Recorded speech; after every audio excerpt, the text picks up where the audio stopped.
It can be a poncho. You can also sleep cowboy style. It's big enough for an emergency shelter. Hello, welcome to Waypoint Survival. Today, I'm going to show you how to make a DIY rubber ground sheet, or in other words, a Civil War type gum blanket. Stay tuned. I filmed this video about 5 years ago, so I look a little bit younger, maybe a little bit different. But I made this originally for my 1880s camping series. There's an intro and there's 4 different episodes, and I'll make sure and post a link so that you can watch that series if you haven't seen it yet. But I made this video for a friend of mine. It's never been posted on my YouTube channel until now, so I hope that you enjoy it. Let's get to that.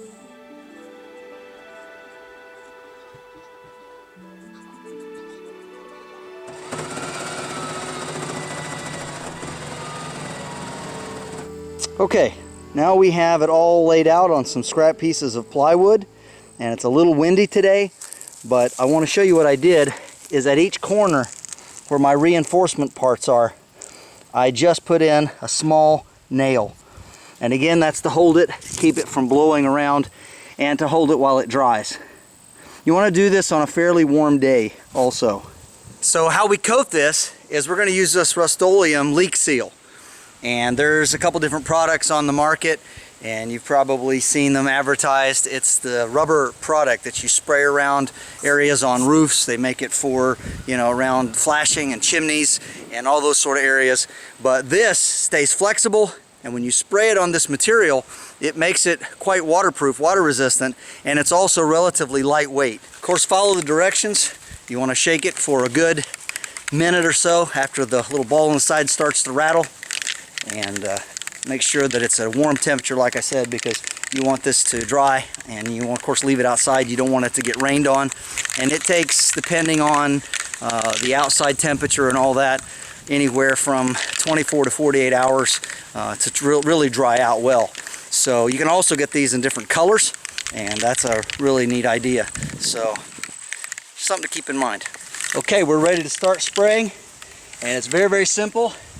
You just start with a real light spray. You can start at a corner, wherever you wish. Just make sure it gets a really good coating.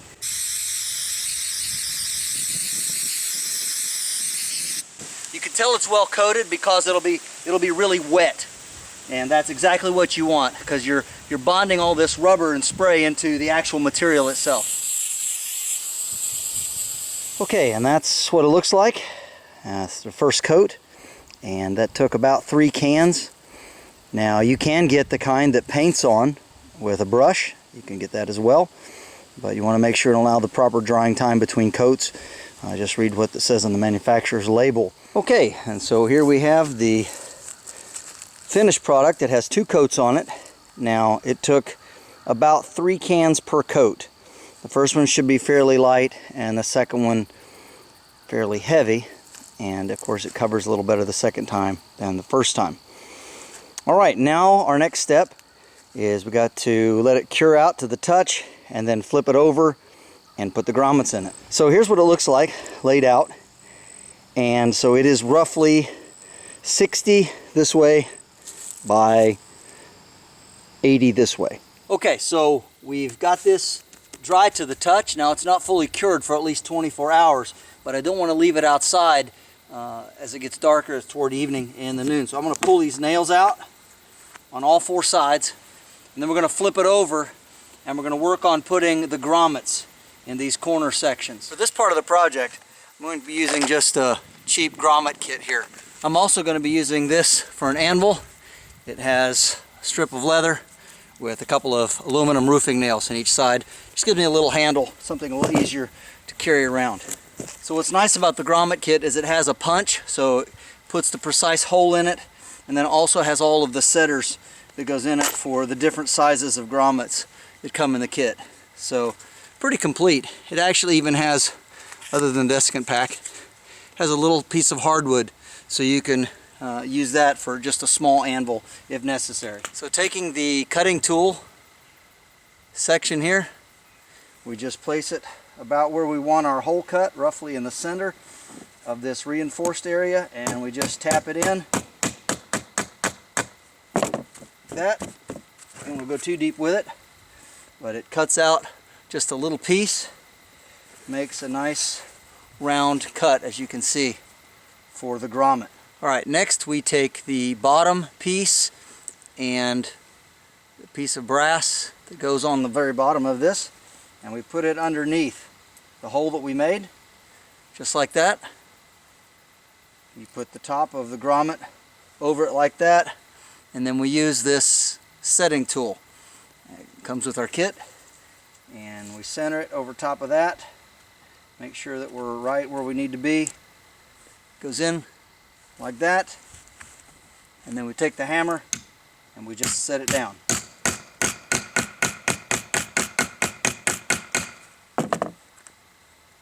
And just like that, as you can see, we have a really nice sturdy grommet with a reinforcing patch all the way around it for strength. I'm going to do that all the way around and I'll get back with you. And here we have the finished product. As you can see, we've got the grommets fastened in nicely all the way around.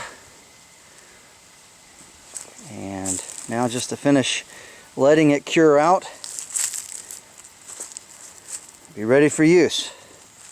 Now generally, during the Civil War and the period after, these particular ground sheets were not coated on both sides, but I've opted to coat both sides, and so I'm doing the back side now. I went ahead and laid out some grids, just make it a little easier to paint, and also that was the folds in the material.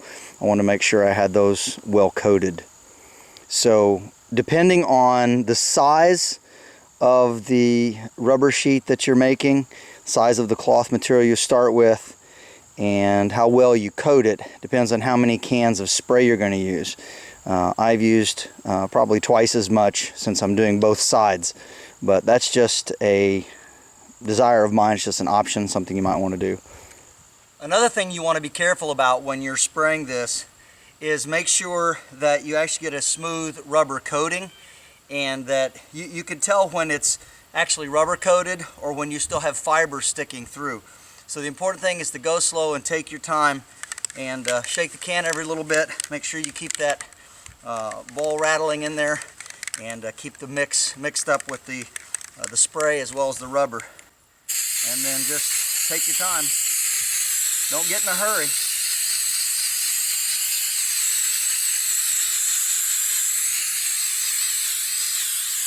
You may have to go to the same spot more than once. The important thing is good coverage, because you don't want this to leak. And again, it's better to do 2 light coats than 1 heavy coat.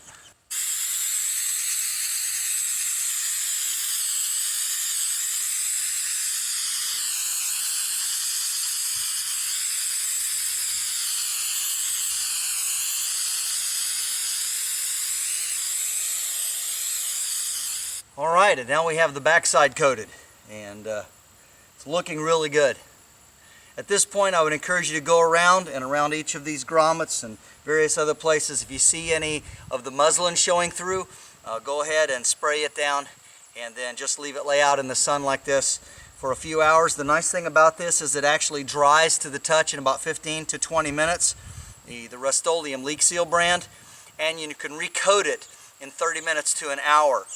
And it cures within 24 hours. If you use the other product that is made, it takes 24 to 48 hours to cure, and you have to wait that length of time before you can recoat it. So I think that this Rustoleum leak seal is probably the best brand to use for this type of application. This rubber ground sheet is about 5 years old, and it has remained as flexible and as durable as the day that I made it. And I've slept in many different conditions on different types of terrain, and the rubber has never peeled or cracked or come off the muslin. It's big enough to be able to use as an emergency shelter as well.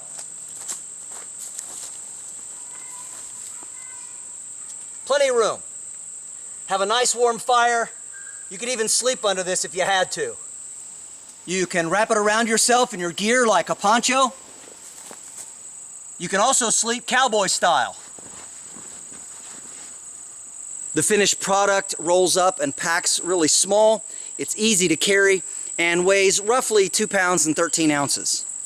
This is James Bender for Waypoint Survival. If you like this video, please give it a thumbs up. Also make sure and check out the links in the description box below, just under the More button. While you're down there, you'll also find our waypointsurvival.com link, and this is where you can sign up to take survival and bushcraft classes at our beautiful training facility in Southern Ohio. And if you haven't already done so, please subscribe to the channel. We'd really appreciate it. And when you do subscribe, make sure and press that bell button so that you can stay notified of all of our upcoming videos, and we'll talk to you next time.